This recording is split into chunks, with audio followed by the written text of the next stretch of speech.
Ça va se faire dans quelques secondes. Là, je suis en train je regarde en même temps que vous les. Voilà, on est à 25 mètres et visiblement le module spatial Le module japonais spatial. est en train d'allunir. On est donc dans Et, l'attente de la confirmation de la mission japonaise, que tout a bien réussi, j'imagine. C'est ce que semblent indiquer effectivement les infographies. À mon avis, on devrait voir la satisfaction des équipes de l'agence spatiale japonaise dans quelques instants. Voilà, et donc là, il vient de se retourner une dernière fois pour se reposer sur ses pattes qui lui permettent d'amortir en fait Voilà, et on attend donc toujours la confirmation de la bonne réussite de cet alunissage. En tout cas, l'alunissage vient d'être réalisé. Donc, pour revenir sur les objectifs scientifiques de cette mission, donc il y a des recherches, notamment sur l'origine de la Lune, qui sont au cœur de cette mission.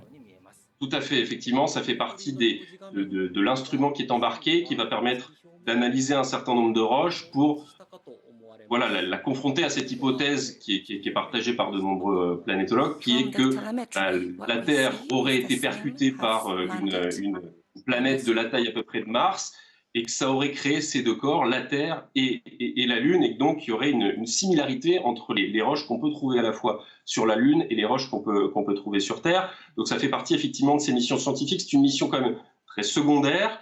Alors au moment où il s'est posé aussi, il faut voir que Slim a envoyé deux petits rovers qui s'appellent LEV 1 et LEV 2, qui là aussi sont un peu des démonstrateurs technologiques sur la façon dont on peut se déplacer sur le sol de la Lune. C'est-à-dire que LEV 1, il est tout petit, il fait 2 kilos à peine, et lui il va se déplacer par bond, tout simplement pour avancer sur le sol de la Lune. Et puis il y en a un deuxième qui va avancer un peu comme un BB-8 sur Star Wars, c'est-à-dire que c'est une boule de 8 cm de diamètre seulement qui va rouler et qui va là aussi recueillir quelques informations. Mais c'est l'atterrisseur et les deux petits rovers, malgré tout, vont durer que quelques jours. Ils vont avoir une autonomie très courte. Les rovers, c'est même quelques heures seulement. Donc là, on est vraiment dans la démonstration technologique, puisque l'Ajaxa, il faut le rappeler, est un des partenaires du programme Artemis, donc qui vise à ramener les astronautes sur la Lune dans les prochaines années, les prochaines décennies.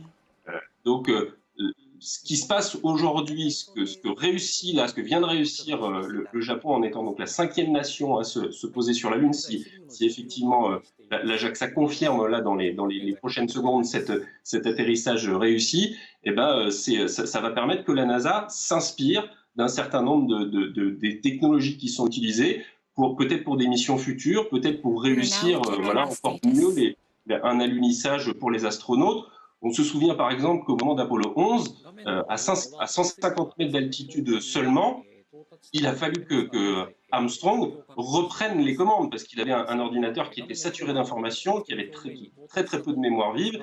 Et du coup, il a dû reprendre les commandes lui-même. Il se trouve que ça s'est très bien passé, qu'il a même réussi un atterrissage parfait. Mais là, le fait que Slim démontre avec la reconnaissance lunaire, un atterrissage parfait à quelques dizaines de mètres près, ça va vraiment servir pour les prochaines missions, qu'elles soient habitées ou robotiques.